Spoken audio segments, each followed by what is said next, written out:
Mesdames et messieurs, bonsoir. Bienvenue dans le JT Soir sur Canal 3 Bénin à la une de l'actualité ce dimanche 22 mars. Ouverture du Conseil national ordinaire du Parti Les Démocrates. Les coordonnateurs départementaux des 24 circonscriptions électorales sont convoqués à la rencontre pour ensemble redynamiser le parti dont le président a démissionné il y a quelques jours, redonner un nouvel espoir aux militants. On en parle dans un instant. On parlera également d'un mouvement de soutien aux deux candidats de la mouvance. Nous irons à Dassa, Savalo et Banté, dans la 9e circonscription électorale où les jeunes se sont mobilisés pour accompagner Wadaï Talata. Les messagers de Romia de Wadaï sont déjà actifs sur le terrain. Images et reportages à suivre. Assure également les moments forts de la nuit de l'Aïd el-Fitr, donc à Djougou, des moments marqués par des scènes d'occupation des voies publiques sur les différentes grandes artères. Fêtards et usagers de la route ont cohabité dans des conditions parfois risquées. Cette réalité inquiète dont donc nous parlera Abdou Sabi Idrissou. Voilà pour le sommet. Merci d'être au rendez-vous de l'information sur Canal 3 Bénin. Après avoir pris acte de la démission de son président, le Parti Les Démocrates tient son conseil national ordinaire ce dimanche. Une rencontre présentée comme stratégique pour son avenir politique. Les coordonnateurs départementaux des 24 circonscriptions électorales sont convoqués pour ensemble redynamiser le parti et redonner espoir aux militants et sympathisants en attendant de savoir la posture que va adopter le parti dans le cadre du rendez-vous du 12 avril. Je vous invite à suivre ici au micro de Teddy Goudalo un extrait des propos de Éric Rondité. Nous voici 100 candidats aux élections présidentielles. Nous voici 100 élus à l'Assemblée nationale. Nous voici 100 possibilités d'avoir des élus communaux et donc d'avoir des responsables au niveau local dans nos communautés. Nous voici face au défi d'une nouvelle réglementation, d'une nouvelle législation qui impose une trêve de 6 ans à partir de l'élection du nouveau président de la République.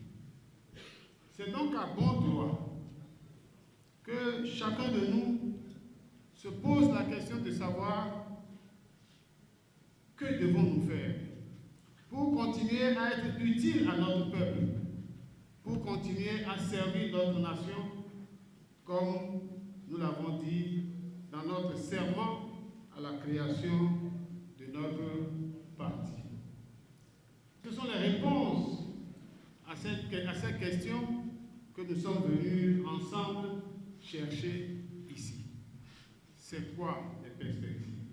Comment nous comportons-nous face aux élections de 2026 et après? Voilà donc, chers camarades, ce qui nous motive et qui a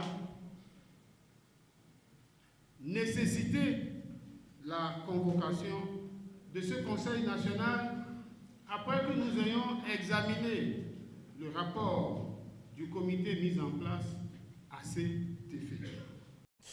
Retour maintenant sur l'actualité politique du moment. Le contenu du projet de société du candidat Romia de Wadaï a été dévoilé hier samedi au cours d'une cérémonie qui s'est déroulée au Palais des Congrès de Cotonou. À l'occasion, le candidat est revenu sur les questions fondamentales du dialogue national, de sécurité et de la diplomatie. Selon lui, aucun développement durable ne peut se faire dans un climat d'instabilité. On va l'écouter. Nos institutions, les libertés fondamentales, la démocratie, la sécurité. Et sur ça, je voudrais vous dire tout mon engagement à être garant des libertés individuelles, à respecter nos institutions, à respecter la démocratie. Nous allons maintenant entamer une phase de stabilisation de ce que nous avons fait sur ce pilier depuis les 10 dernières années. Ce que nous avons mal fait, ensemble dans le dialogue, nous allons rectifier ce qui est à rectifier. Sur le domaine de la sécurité, nous allons faire 3 choses. La première chose, c'est doter nos forces de défense et sécurité d'équipements de dernière génération, davantage de technologie. Nous allons leur permettre de pouvoir anticiper sur l'ennemi qui s'approche. Nous allons leur permettre d'être beaucoup plus réactifs quand on est attaqué. La deuxième chose, c'est que nous allons opérationnaliser très rapidement les polices municipales. Dans toutes les communes frontalières, nous allons doter nos mairies de police municipales. Il s'agira de faire en sorte que les jeunes, dans leur propre environnement, nous les formions, nous les équipions et que nous leur donnions la possibilité de défendre leur maison, leur famille, leurs frères et sœurs, leur environnement. Nous allons saisir l'occasion du renouvellement à la tête de l'État pour repartir encore vers certains de nos voisins qui peinent à nous faire confiance.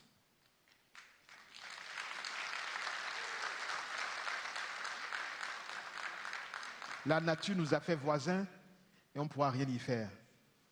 Autant collaborer davantage, aller plus loin dans les échanges pour apporter plus vite la prospérité, la sécurité pour tous.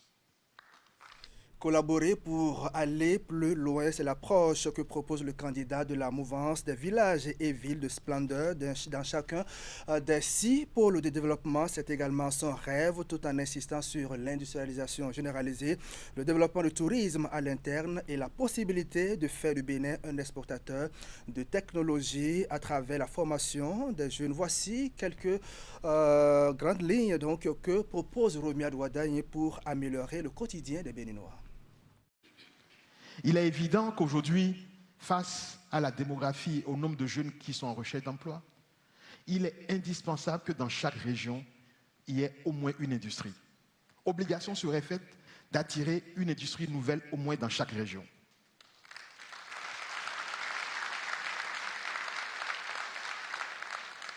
De la même manière, sur le tourisme, je voudrais et je tiens à ce que dans chaque région, l'accent soit mis pour qu'il y ait au minimum un village, une ville de splendeur.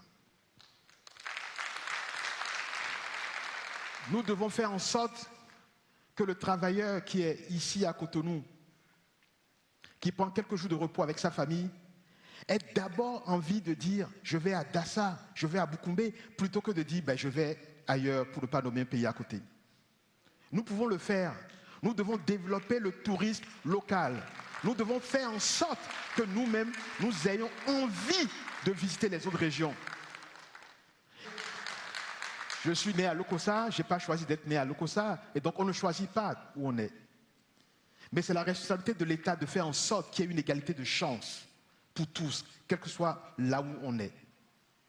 Et face à la technologie, nous allons nous assurer que vous, jeunes, partout où vous êtes dans le Bénin, vous disposez d'un écosystème qui vous permette de vous former, de vous encadrer et de faire éclore tous vos savoir-faire sur le domaine numérique.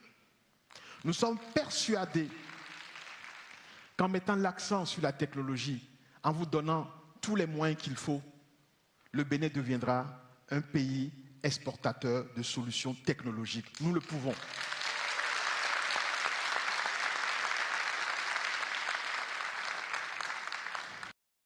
Des ovations à l'annonce de chaque axe du projet de société, un peu comme pour le valider. Il faut préciser par ailleurs que le candidat Romia Douadagne s'est montré préoccupé par les conditions de vie et le travail des artistes béninois. Dans sa vision, il propose des salaires aux artistes dans un processus transparent et rigoureux, sans oublier l'accompagnement technique pour améliorer la qualité des productions culturelles au Bénin. On va l'écouter une fois encore. Il s'agira,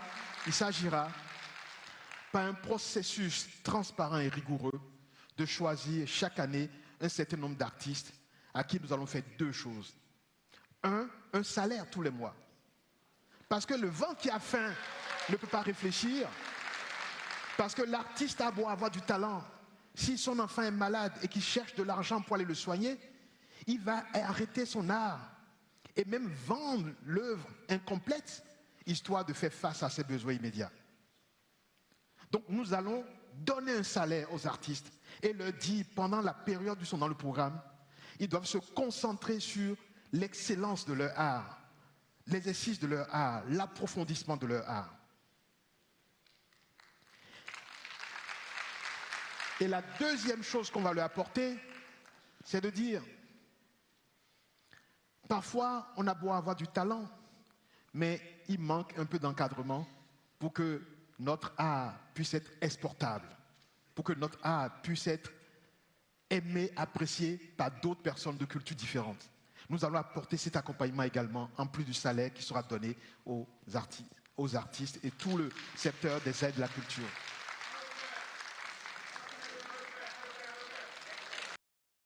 Et toujours dans l'actualité, le cercle des mouvements de soutien au duo de la mouvance s'agrandit et vous allez le voir dans la 9e circonscription électorale regroupant Dassa, Savalou et Bantel. Les jeunes se sont mobilisés pour accompagner le candidat de la mouvance à la présidentielle. Baptisé les messagers de Romiad Wadayi, le Creuset aussitôt né affiche sa détermination à œuvrer non seulement pour l'élection du duo candidat, mais aussi à travailler à avoir un taux de participation record dans cette zone électorale. Imet Hélène Amoussou.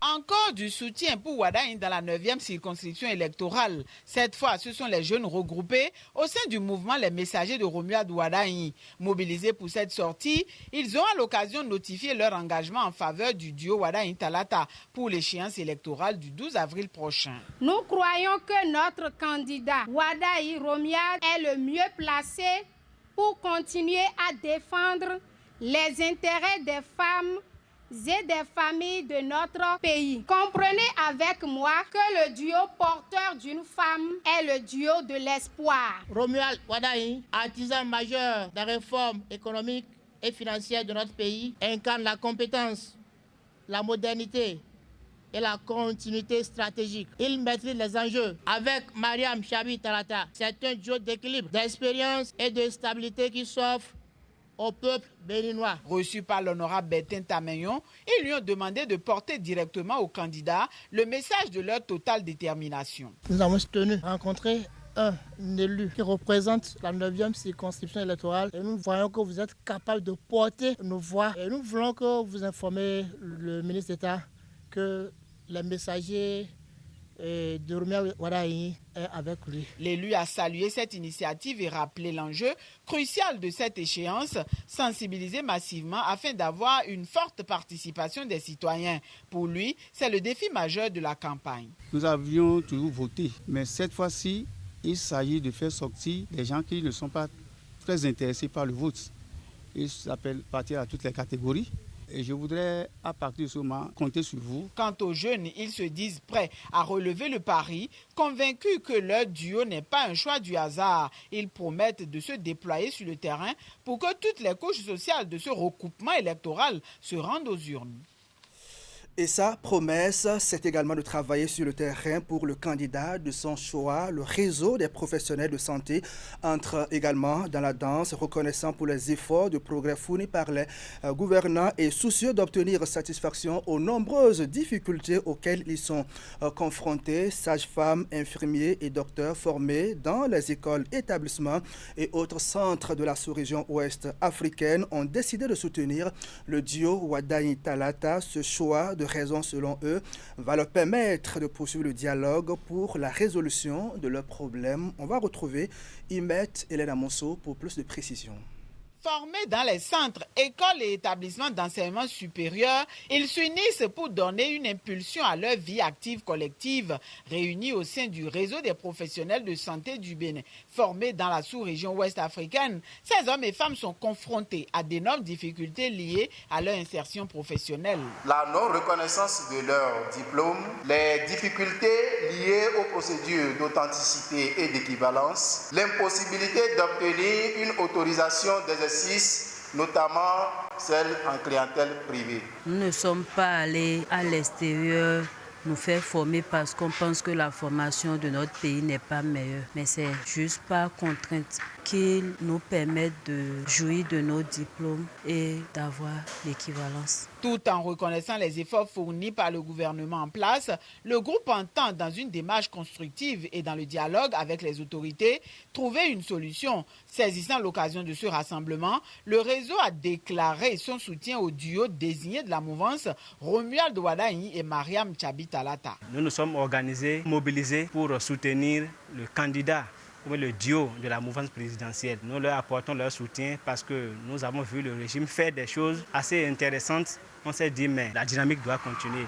Nous prenons aujourd'hui une position claire, responsable et assumée. Notre reconnaissance pour les efforts entrepris par le gouvernement et le ministère de la Santé, notre soutien officiel à la candidature du duo de la mouvance présidentielle Romuald Wadayi et Mariam Tchabi Talata. Pour ces derniers, l'acte posé relève de celui de responsabilité et va permettre de poursuivre les négociations. Désormais, il ne sera plus question d'évoluer en rang dispersé. Ils appellent les autres professionnels qui ne sont pas encore membres du réseau à rejoindre les rangs en vue de renforcer les actions. Pendant ce temps, Rosine Daïro appelle à une mobilisation générale autour du duo candidat de la majorité au pouvoir. Vous allez le voir, l'ancienne députée a lancé l'appel ce week-end à Poso-Tomé où elle allait assister les femmes de la localité pour la célébration de la journée internationale des droits des femmes. Le reportage est signé Nassissa Losser. Grosse ferveur autour de la journée internationale des droits de la femme ici à Poso-Tomé, dans la commune de Bopa. Dans un élan de solidarité, plusieurs groupements féminins ont communié avec une invitée de marque, l'ancienne députée Rosine Daïro. À ses pas de danse, l'hôte du jour a ajouté des hommages au chef de l'État pour ses actions en faveur de la femme. La liste est longue, de l'autonomie financière à la protection maternelle, en passant par l'accès à l'éducation pour nos filles, les avancées sont tangibles. Derrière ces hommages, elle a tout fait de basculer sur un terrain qu'elle maîtrise bien, celui de la politique. Mes chers sœurs, nous avons travaillé dur pour les législatives et les communales. Mais pour que nos projets ne restent pas des promesses, pour que notre commune rayonne, nous avons besoin de leadership forts, unis et complémentaires. Et selon l'ancienne élue de la 18e circonscription électorale, c'est le duo candidat Romuald Wadayi, Mariam Tchabi Talata Zimé qui incarne cette complémentarité. Ils ont la vision, l'ancrage local et l'énergie nécessaire pour porter le Bénin encore plus loin et vers de nouveaux horizons. Et dans cette salle de fête pleine à craquer ici à Poso-Tomé, la principale oratrice du jour a appelé à une mobilisation générale autour du duo candidat de la majorité au pouvoir. En soutenant cette candidature, nous ne faisons pas un choix politique opportuniste. Nous faisons le choix de la continuité de nos idéaux. Membre fondatrice du Parti Bloc républicain, Rosine Daïro a été élue plusieurs fois députée. Un parcours politique salué à travers des pas de danse au cours de cette célébration de la GIF à Poso-Tomé. Et je l'ai annoncé en début de cette session d'information, la nuit de l'Aïd el-Fitr à Djougou a été marquée par des scènes d'occupation des voies publiques sur les différentes grandes artères. Fêtards et usagers de la route ont cohabité dans des conditions parfois risquées. Cette réalité inquiète et appelle à un sursaut collectif pour éviter le pire dans les jours à venir. Voici ce que nous en dit ici Abdou Sabi Trissou. À Zongo, le calme apparent contraste avec l'ambiance de fête. Il est un peu plus de 21 heures. À quelques mètres de là, le décor change radicalement. Le terre-plein central et la chaussée sont pris d'assaut. Les allers-retours des fêtards perturbent la circulation. Devant notre caméra, des jeunes se font remarquer. Grimaces, gestes, ils cherchent à se faire filmer. Sur la chaussée, Les conducteurs peinent à se frayer un passage pendant que des groupes de jeunes dansent en toute insouciance. Un phénomène qui prend de l'ampleur.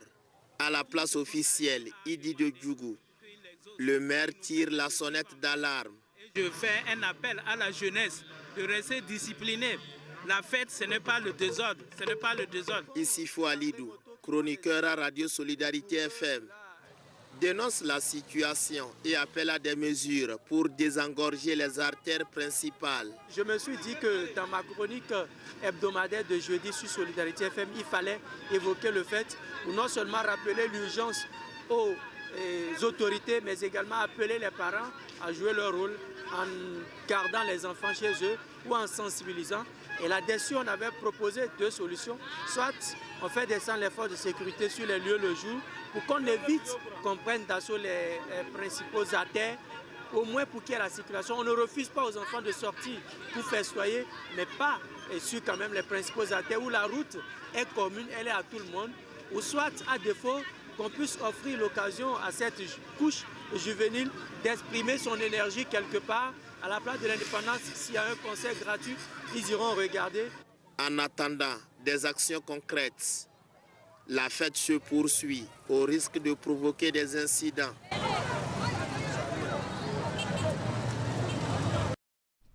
Voilà, mesdames et messieurs, ainsi va le Bénin ce dimanche 22 mars 2026. Merci à vous qui nous suivez depuis Zundugo, c'est à Agbaïzou. Merci de votre fidélité au programme de Canal 3 Bénin. Bonne fin de week-end à chacun et à tous. Bonsoir chez vous.